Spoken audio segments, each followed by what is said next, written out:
Sir Juan, anong masasabi nyo sa mga mukhang stress na leader? Baka hindi stress sa trabaho, baka sa kabibilang ng perang nakurakot nila. Sir, anong tanong ang gusto nyo sa debate ng mga kandidato? Yung tanong na ilang beses ka nang nagnakaw, sigurado tiklop lahat yan. Sir, ano yung pinakamalalang pangako sa politika?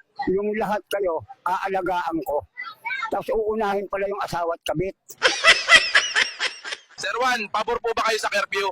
Oo, kung pati korupsyon may curfew din, hanggang 5 p.m. lang ang nakawan.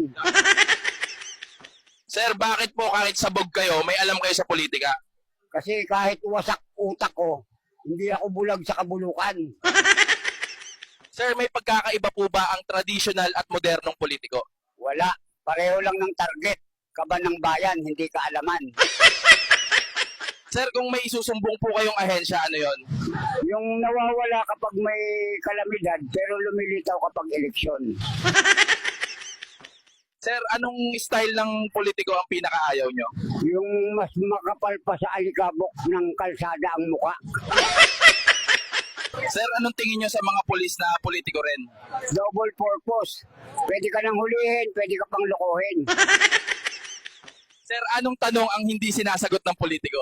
Yung nasa ng pondo. Kasi laging may palusot bago may sagot.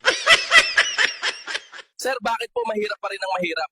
Kasi yung mga pangakong para sa atin, nauuna pang matraffic sa bulsa ng opisyal.